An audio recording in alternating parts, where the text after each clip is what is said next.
And now, live at 8. අයිබෝවන් එක්වන්න අදත් ඇත දැනගන්න ලංකාවේ අංක එකේ සමබර ප්‍රවෘත්ති විකාශය ලයිව් ඇට් 8 සමගින්. අද වහබුන මම චන්දන ජයසිංහ. මම ඉෂාරා සමරසිංහ. අපි අදත් මුලින්ම බලමු ප්‍රධාන පුවත් සිරස්තල. කොවිඩ් ආසාදිතයෙකු හමුවීමත් සමග මිනුවන්ගොඩ පොලිසිය තාවකාලිකව වසා දැමේ. කාසල් වීදිය කාන්තාරෝහලේ ගැබිනි මවකටත් කොවිඩ් ආසාදනය වෙයි. උසස් පෙළ සහ ශිෂ්‍යත්ව විභාග වෙනුවෙන් සෞඛ්‍ය නිර්දේශමාලාවක්. මුල්වරට ශිෂ්‍යත්ව විභාගය වෙනුවෙන් ප්‍රවේශපත්‍රයක්.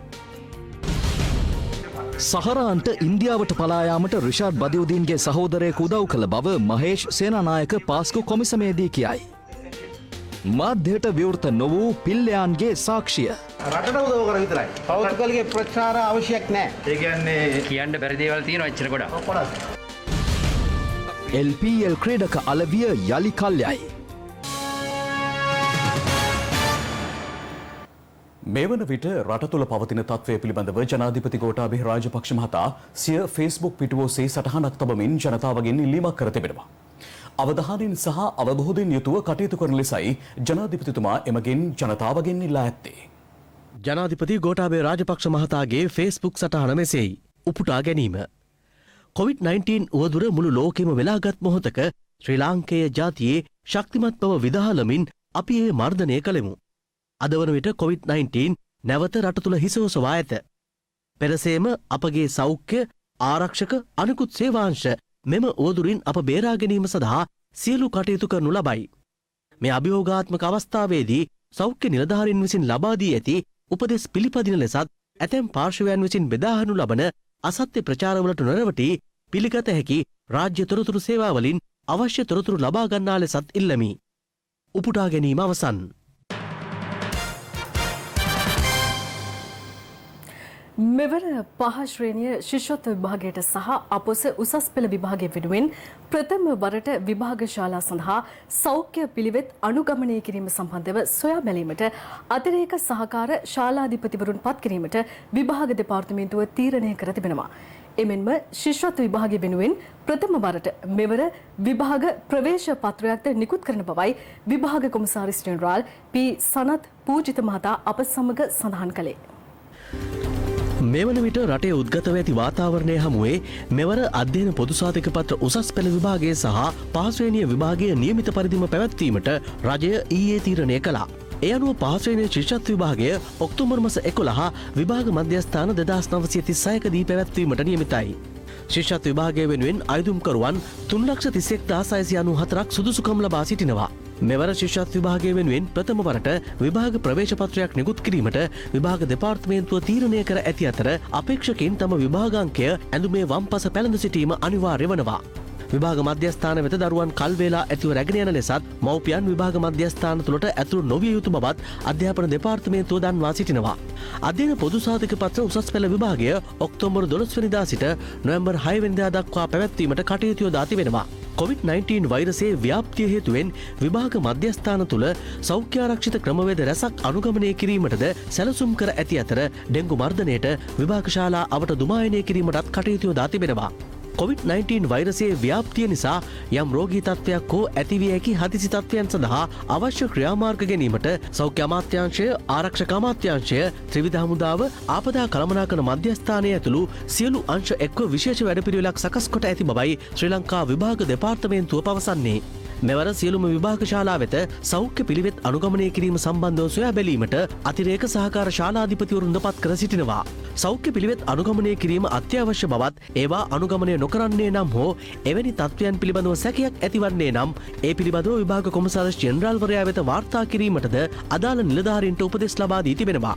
විභාගයන් පිළිබඳව යම් තොරතුරක් හෝ උපදෙසක් අවශ්‍ය නම් 1911 ශනික ඇමතුම් අංකය ඔස්සේ ලබා ගත හැකියි. එමෙන්ම 0112 785 211 සහ 212 යන දුරකථන අංක ඔස්සේ විභාග කොමසාරිස් ජෙනරාල් කාර්යාලය ඇමතිය හැකි අතර 0112 784 208 සහ 537 යන දුරකථන අංක මෙන්ම 0113 18 83 50 සහ 0113 140යි 314 යන දුරකථන අංක ඔස්සේ පාසල් විභාග සංවිධාන හා ප්‍රතිඵල ශාඛාව අමතා වැඩිදුර තොරතුරු ලබා ගැනීමට පුළුවන්.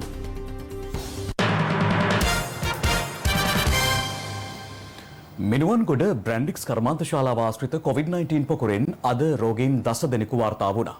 ඒ අනුව මේ වන විට එම පොකුරෙන් වාර්තා වී ඇති සමස්ත රෝගීන් සංඛ්‍යාව 1044 දක්වා ඉහළ ගොස් තිබෙනවා. මේ අතර කොළඹ කාසල් වීදියේ කාන්තාරෝහලේ ගර්භණී මවකටද COVID-19 ආසාදිත බවට හඳුනා ගැනුණා. මිනුවන්ගොඩ බ්‍රැන්ඩික්ස් කර්මාන්ත ශාලාව ආශ්‍රිත COVID-19 පොකුරෙන් හඳුනාගත් රෝගීන් රෝහල් කරා රැගෙන යාම අද දිනේත් සිදු කෙරුණා. ඒ අනුව මිනුවන්ගොඩ ඕපාත අප්පුගේවත්ත හොරම්පැල්ල දෙවටගොල්ල සහ මහගම ප්‍රදේශ ආශ්‍රිතව හඳුනාගත් COVID-19 රෝගීන් එලෙස රෝහල් කරා රැගෙන ගියා. මිනුවන්ගොඩ බ්‍රැන්ඩික්ස් කර්මාන්ත ශාලාවේ සේවක සේවිකාවන්ට සහ ආසාදිතයන් ලෙස හඳුනාගත් පුද්ගලයන්ගේ පවුල්වල සමාජිකයන් නිරෝධායනය කිරීමට රැගෙන යාම සඳහා මිනුවන්ගොඩ යකහටුව කර්මාන්ත ශාලාව අසලට පැමිණෙන ලෙසට සෞඛ්‍ය අංශ දැනුම් දී තිබුණා. ඒ අනුව අද උදෑසන එම පිරිස් ඒ කර්මාන්ත ශාලාව ආසන්නයේ රැඳී සිටිනු දක්නට ලැබුණා. අපේ 10ට එන්නේ දැන් 11යි කාලයි. ඒ වෙනකොනුත් තාම නැහැ මේ අපිත් එක්ක හිටපු එක්කෙනාට මේ දැන් කෝල් එකක් ආවා පොසිටිව් කියලා. එයා පාර දිගේ ඇවිදන් ගියා. කිසිම වැඩ පිළිවෙලක් නැහැ. මේ අපි මෙතන ඉඳන් හිටියේ අපි එද්දි 10ට කලින් ඇවිල්ලා ඉන්න කියලා කිව්වේ තාම නැහැ ඉතින් මේ. කවුරු කතාවල මොකද කියලාවත් ගියේ.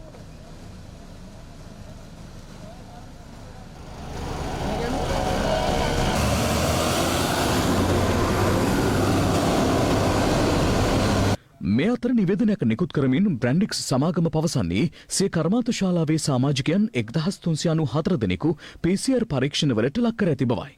රෝගීන්ට සහ නිරෝධායන මධ්‍යස්ථාන වෙත යොමු කරන සිය කාර්ය මණ්ඩල සමාජිකයන්ට සුව පහසුව ගත කිරීමට අවශ්‍ය සියලු පියවරගෙන ඇති බවයි එම නිවේදනයේ දැක්වුණේ. විශේෂයෙන්ම අපිට අනාවරණය වී තිබෙනවා යම් යම් කණ්ඩායම් පිරිස් නිරෝධායන ක්‍රියාවලියට අවනත නොවන බව, එවැගේම යම් ප්‍රතිරෝධය පෑම් සිදු කරන බවට සෞඛ්‍ය බලධාරීන්ට වගේ මේ සඳහා මැදිහත් වන හමුදා සමාජිකින්ට සහ පොලිස් නිලධාරීන්ට අපි ඉතා දැඩිව කියා සිටිනවා. එවැනි ප්‍රතිරෝධය පෑම් සිදු කළොත් එයාට විරුද්ධව නිරෝධායන නීතීන් යටතේ කටයුතු කරනවා වගේම ඒ සඳහා අනුබල දෙන අයටත් නිරෝධායන රීතීන් යටතේ කටයුතු කරනවා. මේ බ්‍රැන්ඩික්ස් ආයතනයට අනුයුක්තය කවුරු හරි කෙනෙක් මෙම නිරෝධායන ක්‍රියාවලියට අනුගතව නොවි තාමත් එක්කෙනෙක් දෙන්නෙක් හෝ සිටිනවා නම් ඒ අය වහාම තමුන් සිටින ලිපිනේ සිට තමා මිනුවන්ගොඩ බ්‍රැන්ඩික්ස් කර්මාන්ත ශාලාවේ සේවකයෙක් බව පවසලා ළඟම සිටින පොලිස් ස්ථානයට දැනුම් දීමක් සිදු කරන්න. අද තමයි මේ අවසාන දිනය. මේ සේවකයන් සඳහා මෙවැනි නිරෝධායන ක්‍රියාවලියකට අනුගත වීමට දැනුම් දෙන මේ නියෝගය පැහැර හැරිමින් යම් කිසි කෙනෙක් කටයුතු කරනවා නම් එයාට විරුද්ධව ඉතා දැඩිව නිරෝධායන රීති ක්‍රියාත්මක කරනවා. ඒ වගේම ඔවුන් සිටින නිශ්චල දේපලක් වේ නම් එය තහනම් කිරීමටත්, චංචල දේපලක් වේ නම් එය තහනමට ගැනීමටත් නිරෝධායන රීතීන් යටතේ කටයුතු කරනවා. මේ අතර පසුගිය 22 වෙනිදා ඉන්දියාවේ විශාඛපට්නම් සිට මත්තල ගුවන්තොටුපළට ශ්‍රී ලංකන් ගුවන් සේවයට අයත් ගුවන් යානයකින් බ්‍රැන්ඩික්ස් ආයතනයේ සේවකීන් 62 දෙනෙකු පැමිණ ඇති බවට සමාජ මාධ්‍ය ඔස්සේ තොරතුරු හුවමාරු වුණා.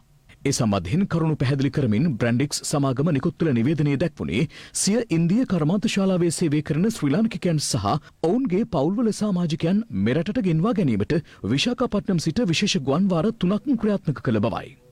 මිනුවන්ගොඩ කර්මාන්ත ශාලාවේ COVID-19 ආසාදිත සේවකයන්ගේ ආශ්‍රිතයන් 500කට ආසන්න පිරිසක් අදත් PCR පරීක්ෂණවලට ලක් කෙරුණා. ඒ දිවුලපිටිය මහජන ක්‍රීඩාංගණයේදී යම් කිසි විදිහක මේ රෝගියෙක් ඉන්නවා නම් අනිවාර්යයෙන්ම ප්‍රතිකාර වලට යොමු විය යුතුයි. රෝගියෙක් කියන්නේ වෛරසය ඔවුන්ගේ ශරීරයෙන් පිට වෙනවා. එතකොට තමුන්ගේ පවුලේ අයට, තමුන්ගේ අසල්වාසීන්ට අනිත් අයට මේ රෝගය බෝ කරන්න පුළුවන්. අපි දන්නවා හැම පවුලකම හැම ගෙදරකම වගේ වැඩිහිටියෝ ඉන්නවා. ඒ වැඩිහිටියන්ට මේ රෝගය බෝ වුණොත් එහෙම ඉතාමත්ම දරුණු වෙනවා. ඒ වගේම උන්ට දැඩි සත්කාරයක වල ප්‍රතිකාර ලබා දෙන්න සිද්ධ වෙනවා. සමහරට මේ යම් කිසි කෙනෙක් මේ රෝගය හංගගෙන ඉන්නවා නම් නැත්නම් රෝගියෙක් ඉන්නවා නම් ඉදිරියට එන්නේ නැතුව එයින් කරන්නේ Tamanටත් කරගන්නේ හානියක්. ඒ වගේම සමාජයට කරන්නේ හානියක්. මේ අතර මිනුවන්ගොඩ පොලිස් ස්ථානයේ ආපන ශාලාව පවත්වාගෙන ගිය පුද්ගලයා හට COVID-19 ආසාදිත වී ඇති බව හඳුනාගෙන තිබෙනවා. ඒ අනුව පොලිස් නිලධාරීන් PCR පරීක්ෂණවලට ලක් කරනු අතර ඔවුන් නිරෝධායනයට ලක් කිරීමටද පියවර ගත්තා.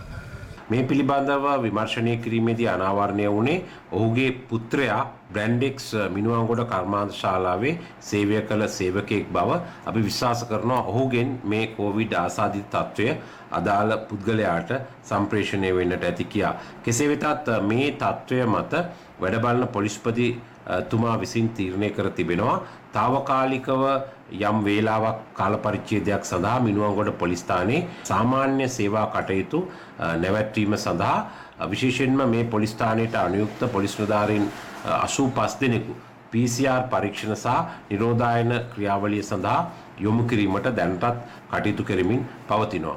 ඒ වගේම මේ පොලිස් ස්ථාන භූමිය, ඒ වගේම පොලිස් ස්ථානයේ ගොඩනැගිලි සම්පූර්ණයෙන්ම විස බීජ හරණයට ලක් කිරීමෙන් අනතුරුව ගම්පහ ප්‍රදේශයෙන් ඒ වගේම ඒ අවට පොලිස් ස්ථාන වලින් නිලධාරීන් යොදවා ඉතා ඉක්මනින් පොලිස් ස්ථානයේ දෛනික සාමාන්‍ය රාජකාරී වැඩ කටයුතු ආරම්භ කිරීමට නියමිතයි.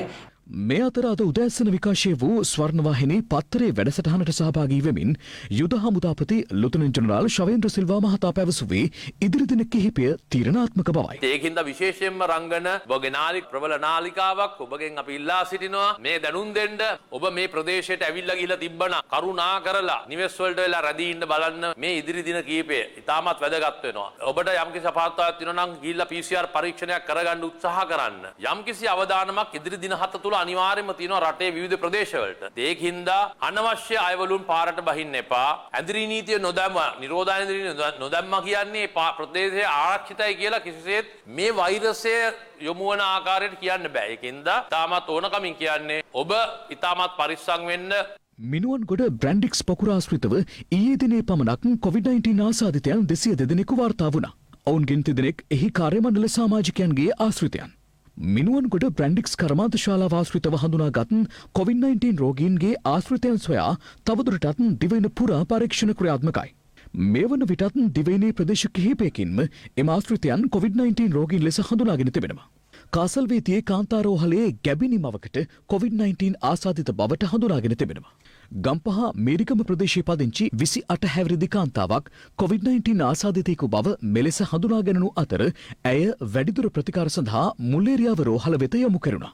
කාසල් විද්‍යා කාන්තා රෝහලේ ගැබිනි මාතාව ඇත් බ්‍රැන්ඩික්ස් කර්මාන්ත ශාලාවට රෝගියෙකුගේ ආශ්‍රිතයෙක් විදිහට අපි හඳුනා ගන්නවා. මේ තත්ත්වයේ යටතේදී මේ අවස්ථාව වන විට ගේ ආශ්‍රිතයන් අතර PCR පරීක්ෂණ කරමින් පවතිනවා. මේ අතර එම කාන්තාවගේ සැමියා සහ පවුලේ ඥාතීන් කිහිප දෙනෙකු රාජගිරිය මාදින්නාගොඩ ප්‍රදේශයේ සිටින අතර අදාළ කාන්තාව මේරිගම සිට මාදින්නාගොඩ ප්‍රදේශයට පැමිණ කාසල් රෝහලට ඇතුළත් වී ඇති බවටයි කරුණු අනාවරණය වී ඇත්තේ. ඒ අනුව ඇගේ සැමියා ඇතුළු අවට නිවාස කිහිපයක පිරිස්ද නිවෙස් තුළම නිරෝධායනයට ලක් කෙරුණු අතර ඔවුන් PCR පරීක්ෂණවලටද යොමු කෙරුණා. ඇය මීරිගම ප්‍රදේශයේ පදිංචි කාන්තාවක්. රාජගිරිය ප්‍රදේශයේ සේවය කරන්නේ. මීරිගම සිට වේයන්ගොඩ දුම්රිය ස්ථානය දක්වා මන්දගාමී දුම්රිය පැමිණිලා වේයන්ගොඩ දුම්රිය ස්ථානයේ සිට දෙමටගොඩ දක්වා ශීඝ්‍රගාමී දුම්රිය පැමිණෙනවා. බස් රථයෙන්ුත් ගමන් කරලා තියෙනවා. මීරිගම තම පදිංචි නිවසේ සිට කාසල් රෝහල දක්වා තමයි ගිහිලා තියෙන්නේ. ඒක ගැටලුවක්. මොකෝ අපි සියලු තොරතුරු සම්පින්ඩණය කරගත්තා. නමුත් ඇය කිසිදු රෝගියෙක්ගේ සමග ඇසුරක් පවත්වලා නැහැ. අදාළ ගැබිනි කාන්තාව ගිය බව කියන නාවල ප්‍රදේශයේ පෞද්ගලික ආයතන කිහිපයක පිරිස්ද අද PCR පරීක්ෂණවලට ලක් කෙරුණා. මේ අතර අලුත්නුවර දේවාලයේද తాවකාලිකව වසා දමා තිබෙනවා. ඒ පසුගිය 3 වෙනිදා හොරෝපතන ප්‍රදේශයේ සිට වන්දනාවේ පැමිණි 25 දෙනෙකුගෙන් යුත් පිරිසකගෙන් 4 දෙනෙකු COVID-19 රෝගීන් ලෙස හඳුනා ගැනීමත් සමගින් මේ අතර තවත් ආසාදිතයන් 2 දෙනෙකු ආනමඩුව ප්‍රදේශයෙන් හඳුනා ගැනුණා. ඒ අනුව ආනමඩුව ආඩියාගම පුනවිටියාගම ප්‍රදේශයේ සංචරණ සීමා කිරීමටයි පොලිසිය හා සෞඛ්‍ය අංශ ඊයේ පියවර ගත්තේ. මේ අතර COVID-19 වෛරසය යම් වෙනසකට ලක්ව ඇති බව ස්වර්ණවාහිනී ප්‍රවෘත්ති අංශය සමග සම්මුඛ සාකච්ඡාවකට එක් වෙමින් වෛද්‍ය නිලධාරීන්ගේ සංගමේ සංස්කාරක වෛද්‍ය හරිත අලුත්ගේ මහතා පවසනවා. මිනුවන්ගොඩ ඇඟලුම් කර්මාන්ත ශාලාව ආශ්‍රිතව හමුවෙච්ච COVID-19 ආසාදිතයන්ගේ වෛරස් ප්‍රමාණය වෙනස් වෙලා වෛරසය ප්‍රබල වෙලා මෙහි සත්‍යතාවය මොකද්ද වෛද්‍යතුමනි? දිගින් දිගටම වෛද්‍ය පරීක්ෂණ ආයතනයේ සමග මේ සම්බන්ධයෙන් කතා කරලා තියෙනවා. ශරීරය තුල තියෙන වෛරස් සාන්ද්‍රණය ඊටාම අධික ඉහළ අගයක් ගන්නවයි කියන එක තමයි ඒ අයගේ මතය වෙලා තියෙන්නේ. ඒතකොට එහෙම වෙන්න පුළුවන් ආකාර දෙකක් තියෙනවා. එකක් තමයි මේ දක්වා ලංකාවේ ඇතුලේ තිබිච්ච වෛරසය යම් විකෘති වීමකට මියුටේෂන් එකකට ලක් වෙලා අලුත් ප්‍රභේදයක් බවට පත් වෙන්න පුළුවන්. අනිත් එක තමයි අපි දන්නවා පිටරටින් ඉඳන් අපේ රටට ආවා විවිධ පිරිස්. ඒ අය නිරෝධායන වුණා බොහෝ දෙනෙක්. නමුත් එන්දී යම් කිසි අවස්ථාවකදී වෙච්ච අතපසු වීමක් හරහා ඉන්දියාව වගේ දරුණු ලෙස රෝගේ පැතිරෙන රටක තිබිච්ච වෛරස් ප්‍රභේදයක් රට ඇතුළට ආවා වෙන්නත් පුළුවන්. මේ අතර රටේ පවතින වර්තමාන COVID-19 රෝග තත්ත්වයේ හේතුවෙන් හෙට දිනේ මුස්ලිම් ආගමික වතාවත්වලට එක් දේවස්ථානයකට සහභාගී විය හැකි 50 දෙනෙකුට පමණක් බව බුද්ධ ශාසන ආගමික හා සංස්කෘතික කටයුතු අමාත්‍යාංශය දැනුම් දෙනවා. මේ අතර නිරෝධායන ඇඳරි නීතිය කඩ කළ පුද්ගලයන් 21 දෙනෙකු අද උදෑසන 6න් අවසන් වූ පැය 24 තුළදී අත්අඩංගුවටගෙන තිබෙනවා. පොලිස් මාධ්‍ය ප්‍රකාශක කාර්යාලයේ පැවසුවේ එක් වාහනයක්ද සිය බහරයට ගත් බවයි.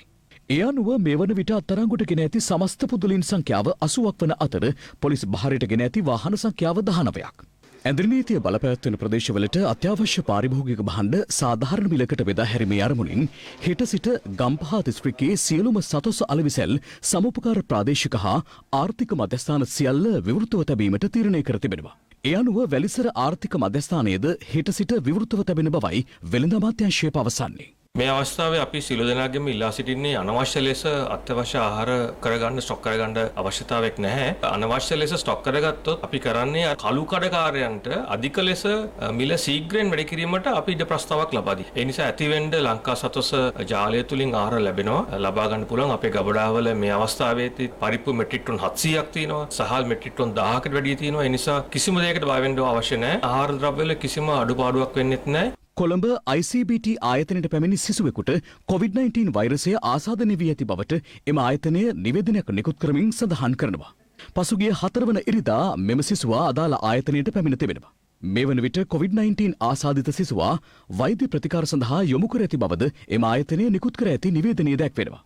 මේ අතර කොළඹ ශාන්ත බ්‍රිජට් කන්‍යාරාමේ ශිෂ්‍යාවකගේ පවුලේ සමාජිකයෙකුටද COVID-19 වෛරසය ආසාදිත බව තහවුරු වී ඇතැයි නිවේදනයක් නිකුත් කරමින් එම විද්‍යාලයේ විදුහල්පතිවරයා පවසනවා. ඒ අනුව අදාළ ශිෂ්‍යාව සහ ඇගේ පවුලේ සමාජිකින් නිරෝධායනයට ලක් කර ඇති බවද එම නිවේදනයේ වැඩිදුරටත් සඳහන්. මේ අතර බ්‍රැන්ඩික්ස් ඇඟලුම් කර්මාන්ත ශාලාවේ වෘත්තීය සමිති නියෝජිතින් පිරිසක් කම්කරු අමාත්‍ය නිමල් සිරිපාල්ද සිල්වා මහතා සමග අද සාකච්ඡාවක් පවත්වා තිබෙනවා. මෙම සාකච්ඡාවේදී සමහර වෘත්තීය සමිති නියෝජිතයින් කරුණු ඉදිරිපත් කළා. බ්‍රැන්ඩික්ස් ආයතනය විසින් සිය සේවක සේවකාදීන් වෙනුවෙන් ගත යුතු සෞඛ්‍යමය පියවරවල් හා ආරක්ෂිත පියවරවල් ගෙන නැති නිසා මෙවැනි තත්ත්වයක් ඇති වී තිබෙන බවට. මේ පිළිබඳව පැමිණිල්ලක් තිබේ නම් ඒ පැමිණිලි විභාග කොට වහාම මා වෙත වාර්තාවක් ඉදිරිපත් කරන ලෙස මම කම්කරු කොමසාරිස්වරයාට නියෝග කරා. ඒ නිසා වෘත්තීය සමිති නියෝජිතයින් එකඟ වුණා එවැනි කරුණු පිළිබඳව සොයා බලා ලිඛිත පැමිණිල්ලක් ඉදිරිපත් කරන බවට. මේ අතර COVID-19 ගැටලුව පිළිබඳව අද පාර්ලිමේන්තුවේදී පක්ෂ විපක්ෂ මන්ත්‍රීවරුන්ගේත් කතාබහට ලක් වුණා. කොරෝනා වෛරසය මර්ධනය කිරීම සම්බන්ධව දැනට පවතින නීති රීතිවල ප්‍රශ්නයක් තියෙනවා නම් නීති සකස් කරන්න. මම අද උදේ 8:00 පමණ පෙළවත්ත බත්තරමුල්ල පාර්ලිමේන්තු කටයුතු සේවාංශයට ගියා. දොරටුවේ දැන්වීමක් පළ කරලා තිබෙනවා. කාර්යාලයෙන් සේවක මණ්ඩලය හැර වෙනත් කිසිම කෙනෙකු කාර්යාලය තුලට ඇතුළු වීම සම්පූර්ණයෙන් තහනම් කියලා. ඒ කාර්යාලයේ සේවය කරන සේවක මහත්වරුන්ගේ පවුලේ කෙනෙකුට කොවිඩ් ආසාදනය වෙලා පරීක්ෂණයකට ලක් වෙලා තියෙනවා. ඒ නිසා මේ විදිහේ ප්‍රතිපත්තියක් අනුගමනය කරලා තියෙනවා. මොකද ඒ ඔබතුමාලාගේ සියලු දෙනාගේම ආරක්ෂාව සඳහා. ඊයේ ආයෝජන මණ්ඩලයෙන් ලංකාවේ සියලුම කර්මාන්ත ශාලා හිමියන්ට ලියුමක් නිකුත් කරනවා. ඒ ලියුමේ පැහැදිලිව කියලා තියෙනවා සතියකට කර්මාන්ත ශාලාවේ සේවකයන්ගෙන් 5%ගේ PCR පරීක්ෂණ කරන්න ඕන කියලා. රජය මේකට සහයෝග දෙන්නේ නැතුව කෙලින්ම පුද්ගලික අංශයට ලබා දීලා තියෙනවා. එතකොට මිලියන 325ක් වීදම් කරන සතියකට PCR පරීක්ෂණ වලට දල වශයෙන් 6500 කියලා කිව්වොත්. එතකොට මේ වැඩේ තුල මහා පරිමාණ වංචාවක් දූෂණයක් කොවිඩ් මුවාවෙන් සිද්ධ වෙන යන කියන එක විතරක් පත්තරේ වාර්තා කරනවා මේ සේවිකාවන්ට කොරෝනා ලක්ෂණ ඇති වුණේ සැප්තැම්බර් 20 වෙනිදා ඉඳලා කියලා. ඒ වගේම ආයතනයේ වේදනානාශක දුන්නා. සැප්තැම්බර් 27 වෙනිදා වන විට සැලකිය යුතු පිරිසකට උණ තිබුණා. නිසි ප්‍රතිකාර කළේ නැහැ. ඇඳුම් මැහුවේ ඉන්දියාවෙන් ගෙන රෙදි වලින්. ආයතනයේම සේවිකාවක් තමයි හෙලි කරන්නේ. ඒ වගේම 22 වෙනිදා ගුවන් යානාවකින් මත්තලට පැමිණියා මේ කණ්ඩායම. එතකොට මේ ගෙන ආපු කාර්ය මණ්ඩල සහ ඉන්දියාවෙන් ආපු යම් තාක්ෂණික කණ්ඩායමක් ඉන්නවද? ඒ අය නිසියාකාරව නිරෝධායන කටයුතු වලට නිරත වෙලා තියෙනවද කියන කාරණාව මේ වෙලාවේ පැහැදිලි කර යුතුයි. විදේශ කටයුතු අමාත්‍යාංශයක් නියෝජනයක් නිකුත් කරලා තියෙනවා චීන දූත පිරිසක් අද එන බව. ඒ දූත පිරිස නිරෝධායනය කරනවාද? දැන් අපි මේ කොරෝනාත් එක්ක ජීවත් වෙනකොට මේ කට්ටියට එන්න එපා කියන්නද කියලා බං අහන්න කැමතියි. දැන් අපි අර එයා බබල් කන්සෙප්ට් එක අපි ඉදිරියේදී ගේන්න හදනවා. එයා බබල් කියන කොන්සෙප්ට් එක කියන්නේ ඒ කියන්නේ මේ නිරෝධායනය කරන්නේ නැතුව තමයි කට්ටිය එන්නේ. එහෙම නේද? මේක මේ දූත පිරිස් වලට විතරක් නෙවෙයි අපි දැන් සමහර වෙලාවට බිස්නස් පැත්තෙන් ආයෝජකයෝ කියනවා නම් අපි ඉදිරියේදී සමහර වෙලාවට අපිට මේක කල්පනා කරන්න වෙනවා.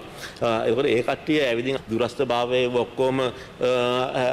ඔක්කොම ඒ බලලා ඊට පස්සේ ඒ සාකච්ඡා ඉවරුණාන් පස්සේ ආපහු ඒ කට්ටියට අරින්න. මේ අය ලංකාවට එන විට ඔවුන් අපත් එක්ක එකඟතාවයේ තියෙන්නේ ඔවුන් එහෙම PCR පරීක්ෂණ කරගෙන එන්න ඕනි. ඔවුන් ලංකාවට ආවට පස්සේ අපි PCR පරීක්ෂණ ඔවුන්ගේ සිද්ධ කරනවා. ඒ පිරිස සියලුම දෙනා නිරෝධායනය කරනවද? මේන කණ්ඩායම නිරෝධායනය කරන්න බැහැ. සාමාන්‍ය නිරෝධායනය කරාට මේ කණ්ඩායම නිරෝධායනය කරන්නේ මේ අය නිරෝධායනය කරන්නේ මේ අය දවසකට එන්නේ. මන්ත්‍රීතුමා මේ ඇත්තටම මමයි එතුමාව ඒ පිළිගන්න යන්නේ අපිට බැරි වෙලාවත් එන්නතක් හොයාගන්න අවුරුද්දක් දෙකක් වගේ කාලයක් ගියොත් එහෙම අපිට මේකත් එක්ක ජීවත් වෙන්න වෙනවා. Safeguard hand sanitizer නවතම නිෂ්පාදන පෙළ නිරෝගීමත් දිවියකට. This is Live at 8.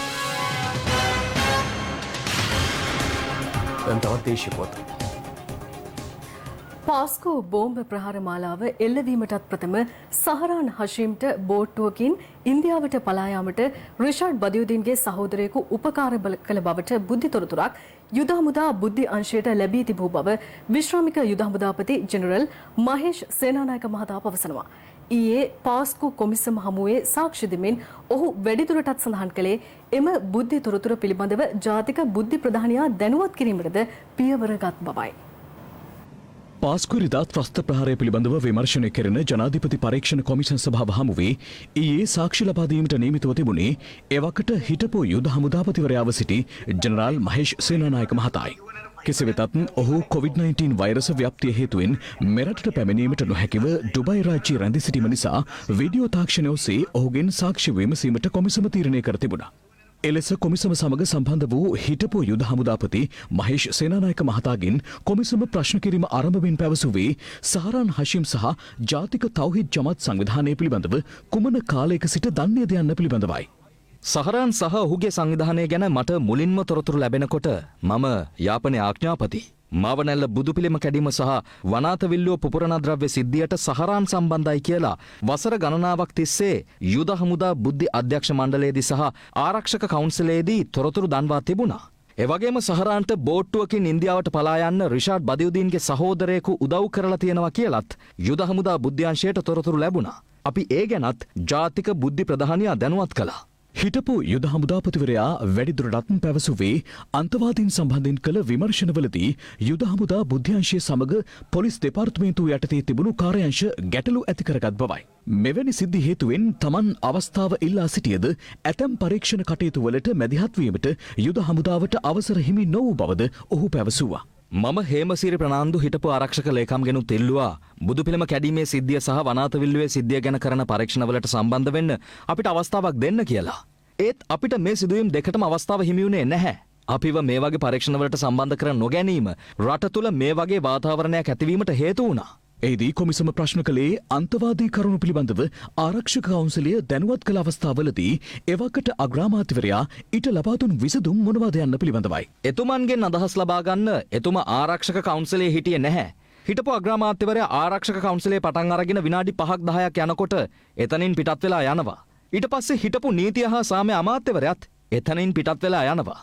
අනතුරුව කොමිසම පාස්කු ත්‍රස්ත ප්‍රහාරය පිළිබඳව ඍජු ප්‍රශ්න යොමු කළා. ත්‍රස්ත ප්‍රහාර මාලාව එල්ලවීමෙන් පසු රාජ්‍ය බුද්ධි සේවයේ අධ්‍යක්ෂ නිලන්ත ජයවර්ධන මහතා ඔබ සමග සංවාදයක් ඇති කරගත්තාද? තව ප්‍රහාර ඇති වෙන්න පුළුවන් කියලා නිලන්ත මට කතා කරලා කිව්වා. අපි අලුත් අවුරුද්දටත් හම්බ වුණා. ඒත් ඒ කිසිම අවස්ථාවකදී මේ ලැබිච්ච තොරතුරු ගැන මට කිව්වේ නැහැ. මට තාමත් තියෙන ප්‍රශ්නේ ඇයි මේ විදෙස් බුද්ධි තොරතුරු ගැන මට නොකිව්වේ කියලා. ඒ වුණා නම් මේ වගේ තත්ත්වයක් පාලනය කරගන්න අවශ්‍ය පහසුකම තිබුණ යුද හමුදාවට ඒක නිසා ඒක කරන්න තිබුණා. ස්වාමීනි අපිව මේ ගැන දැනුවත් නොකලට මුලින්ම බෝම්බ ප්‍රහාරයට සම්බන්ධ 35 දෙනෙක් අත්අඩංගුවට ගත්තේ යුද හමුදාවෙන්. යළිත් කොමිසම සාක්ෂිකරුගෙන් විමසා සිටියේ හිටපු පොලිස්පතිවරයා සහ යුද හමුදාපතිවරයා අතරේ තිබූ සම්බන්ධතාවය පිළිබඳවයි. අපි අතරේ නම් ගැටලු තිබුණේ නැහැ. ඒත් මේ සිද්ධිය ASCII බුද්ධි සම්බන්ධීකරණයේදී ගැටලු ඇතිවෙච්ච තැන් තිබුණා. මේ අතර රජයේ අධිනීතිඥවරයා විමසා සිටියේ හිටපු යුද හමුදාපතිවරයා සහ හිටපු ජනාධිපතිවරයා අතර පැවති සම්බන්ධතාවය පිළිබඳවයි. මට එතුමාගෙන් නම් බලපෑමක් ආවේ නැහැ. මම හොඳින් වැඩ කරගෙන ගියා. ඉන් අනතුරුව රජයේ අධිනීතිඥවරයා තවදුරටත් සාක්ෂිකරුගෙන් ප්‍රශ්න කළා. ඔබ මුලින්ම IS ත්‍රස්තවාදීන් ගැන දැනගත්තේ කොයි කාලෙද? ඒ වගේම IS සිටියේ මේ ලංකාව කොටසක් වෙලා තිබුණා කියලා ඔබ දැනගෙන හිටියද? මම යුද හමුදාපති වුණාම තමයි දැනගත්තේ IS සිටියේ මේ කොටසක් විදිහට ඔවුන් ලංකාව නම් කරලා තිබුණා කියලා. හැබැයි 2015ට කලින් ඉඳලම මේ අන්තවාදීන් ගැන තොරතුරු මම ඉදිරිපත් කළා. යම් මතයක් තියෙනවා ඔබතුමා යුද හමුදාපති වුණාට පස්සේ යුද හමුදා බුද්ධ්‍යංශය කඩා වැටුණා කියලා. මම යුද හමුදාපති වෙනකොටත් යුද හමුදා බුද්ධ්‍යංශ නිලධාරීන් 300 දෙනෙක් විතර CIDට ගෙනihin ප්‍රකාශ අරගෙන ඉවත් කරලා තිබුණා. මේකෙන් බුද්ධ නිලධාරීන් කම්පාවට පත් වෙලා හිටියේ. 3000කට වැඩි කණ්ඩායමකින් 300ක් ඉවත් වුණාට ඔබතුමාට බුද්ධි තොරතුරු ලැබෙන කල්ම හොයාගන්න බැරි වුණා නේද සහරාලා ගහන්න ඉන්නවා කියලා. ඒ ගැන පරීක්ෂණ බාර වෙලා තිබුණේ වෙනම ආයතනයකට. අපි දීපු තොරතුරු ගත්තේ නැහැ. අපිව විශ්වාස කළේ නැහැ. දේශපාලනය තමයි යුද හමුදාව සහ පොලිසිය අතරේ ප්‍රශ්න ඇති කළේ.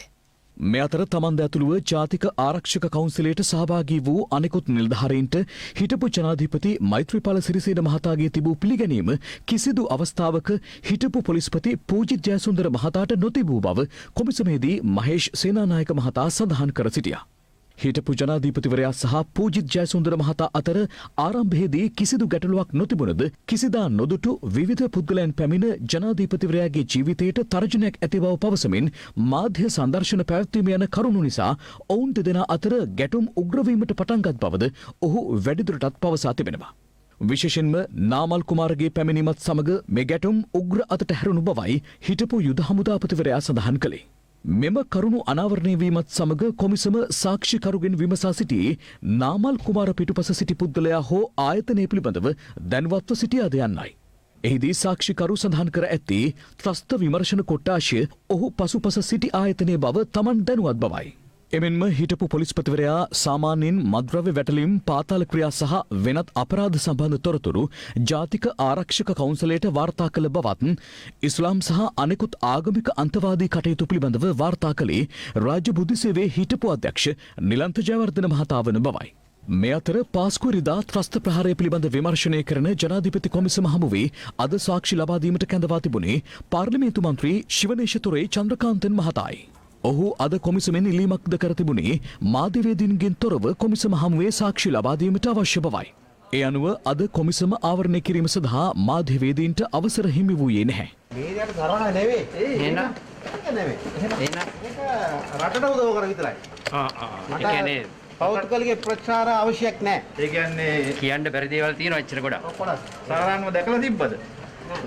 මේ අතර පාස්කු ත්‍රස්ත ප්‍රහාරය පිළිබඳව විමර්ශනය කරන ජනාධිපති පරීක්ෂණ කොමිසම් සභාවේ පොලිස් ඒකකය හමුවට අද පාර්ලිමේන්තු මන්ත්‍රී රිෂාඩ් බදියුදීන් මහතා කැඳවා තිබුණා. පැය කිහිපයක් පොලිස් ඒකකයට කරුණු දැක්වීමෙන් පසු ඔහු එම පරිශ්‍රයෙන් පිටව ගිය බවයි අපවාර්තාකරු සඳහන් කළේ. දින ගානක් තිස්සේ එනවනේ. දැන් ඔබතුමාගේ මල්ලිව නිදහස් කිරීම පිළිබඳව කතිකාවක් ගොඩනැගිලා තියෙනවා, ලොකු කතිකාවක්. ඇයි ඔබතුමා දැන් අද ඔබතුමා කතා නොකරම යන්න වගේ හදන්නේ? ඔබතුමා හරිද එතකොට දැන් එතකොට? ඔබතුමාටත් කට උත්තර නැතුව ගිහිල්ලාද? මේ අතර යහපාලන රජයේ සමයේ දේශපාලන පලිගැනීම් වලට ලක්වුවන් පිළිබඳව සොයා බැලීම සඳහා පත් කරනු කමිටුවට අද පාර්ලිමේන්තු මන්ත්‍රී විජේදාස රාජපක්ෂ මහතා පැමිණියා. එදා පොලිසියේ ක්‍රියාකාරීත්වයත් අද පොලිසියේ ක්‍රියාකාරීත්වය පිළිබඳව මගෙන් ප්‍රශ්න කරා. මම පැහැදිලි ලෙස කිව්වා එදා තිබුණු පොලිසියේ ක්‍රියාකාරීත්වය අද තිබෙන පොලිසියේ ක්‍රියාකාරීත්වය හා සමානයි. බලවතුන්ගේ කාරණාවලදී පොලිසිය අදෘශ්‍යමාන හස්තවලින් ක්‍රියාත්මක වෙනවා. ඒ කටයුතුවලදී අධිකරණයත් නීතිපති දෙපාර්තමේන්තුවත් මගහැරලා තීන්දුව తీරන ගන්නවා. දුබලයන්ට විතරක් මේ රටේ නීතිය දැඩි ලෙස පොලිසිය ක්‍රියාත්මක කරනවා. මාසයක පමණ කාලයක සිට කළුතර දිස්ත්‍රික්කයේ ප්‍රදේශ කිහිපයක් ආශ්‍රිතව වාර්තා වන සිවලුන් සපා කෑමේ සිද්ධීන් අතරට එක්වන තවත් සිදුවීමක් ඊයේ වාර්තා වුණා. ඒ හොරණ මීමන පලාන ප්‍රදේශයෙන්. හොරණ මීමන පලාන ප්‍රදේශයේ නිවසකට එක්වරම පැමිණි සිවලකු විසින් එහි සිටි දරුවෙකු සපාකා තිබුණේ ඊයේ සවස් කාලයේදී. අනතුරුව දරුවා හොරණ මූලික රෝහලට ඇතුළත් කර තිබූ අතර වෛද්‍ය අධීක්ෂණය යටතේ පසුවන දරුවා මේ වන විට යහපත් සෞඛ්‍ය තත්වයකින් පසුවන බවයි රෝහල් ආරංචි මාර්ග සඳහන් කරන්නේ. මෙලෙස ඊයේ සිවලකුගේ සපා කෑමට ලක්ව තිබුණේ අවුරුද්දක් වයස ඇති දැරියක්.